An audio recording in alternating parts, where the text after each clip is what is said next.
I was shocked that she was able to just cut with a scythe the grass. It was a Tuesday and I'm shaking and, Zoya, why are you just, it's Tuesday morning, you're supposed to pump.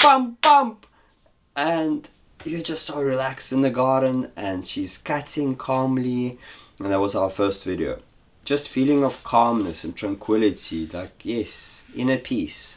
You know, we're not asking for, yeah, just inner tranquility, just that. And let me tell you, it's a lot of work.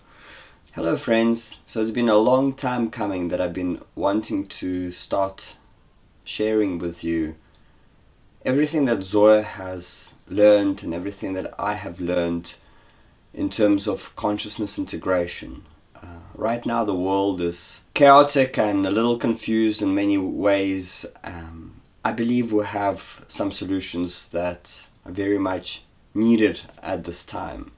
The information that I am about to present to you in a series of quite a few lessons came through my partner Zoya Yankovskaya, and I am basically translating those videos as well as our fresh videos and my realizations of the subject being presented. Why is this so important? As you know, I'm a big lover of eco communities and living alternative, holistic and wholesome life on the land.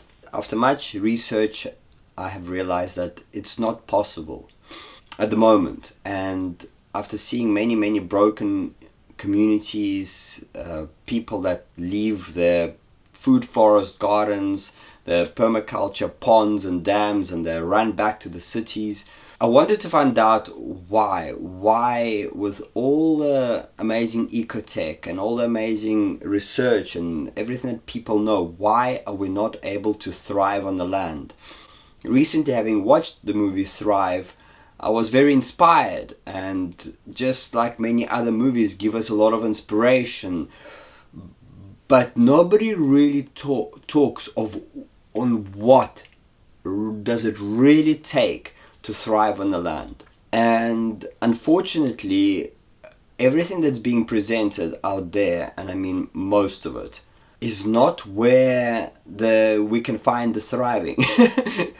Literally and figuratively, it's just up the wrong alley.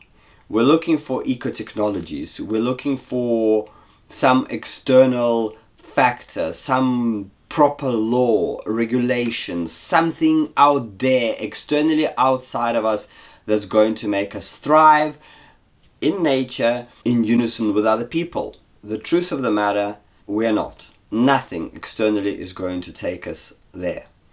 So this series of, I wouldn't even call them lectures, just sharings of what Zoya has realized after 13 years of extensive work with herself, and me coming and meeting her 15 months ago. I was shocked that she was able to just cut with a scythe the grass. It was a Tuesday and I'm shaking and, Zoya, why are you just, it's Tuesday morning, you're supposed to pump. And you're just so relaxed in the garden and she's cutting calmly. And that was our first video. It seems so simple, just enjoying the day-to-day activities and doing what you love and not worrying about anything, just being present in the moment, as cliche as it sounds. Well, there is a lot more to it. And myself, living out in nature, about 60 kilometers from St. Petersburg, I could truthfully say that I have lost my mind in a really bad way about 6 weeks ago. I've done something really terrible. In the meantime, Zoya is not living with me, but we are working it out together, and I tell you, if it wasn't for this work, I don't think we would have even had a chance. But be that as it may, it's been 15 months since I have smoked weed. 15 months, no longer touch it. Alcohol also, I was never really attracted to alcohol, but I could say that I'm clean. And why do we lose our mind? because we do not have any movies, theaters, friends, beer, alcohol, drugs, dance, lots of people, lots of work like we get in the cities. So it's lots of distractions. So in the cities you don't really feel it, and that's why everybody's stuck in the cities and nobody can really get out of them.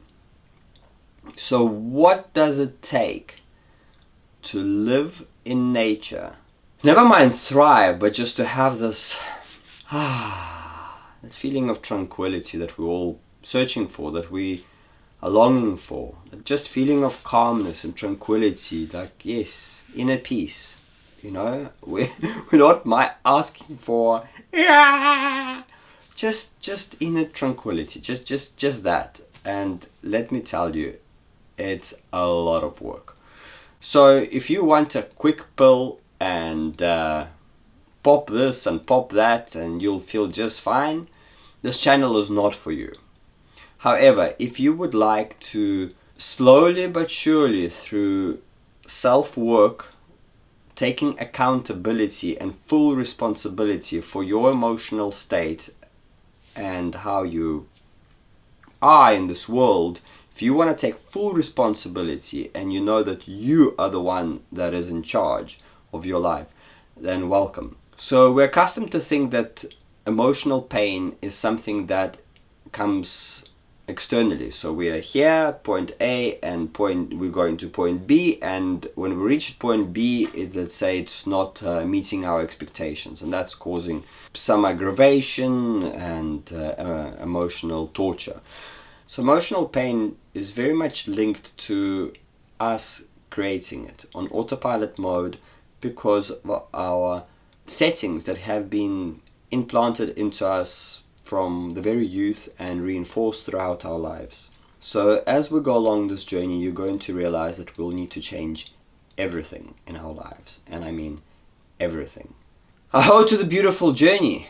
Stick around and we are going to unfold, because behind me together is Zoya, who is sharing her wisdom, and I'm sharing my wisdom based on our realizations and Zoya's realizations after thousands and thousands of hours of processes. Writing, journaling, processes, snapping neurons, rewiring circuitry in the brain. So these realizations are pretty much part of this. So stick around with me. I'm going to try and keep the future videos quite condensed and split them up so they're digestible. And I look forward to seeing you in our future sharings. Have a fabulous day.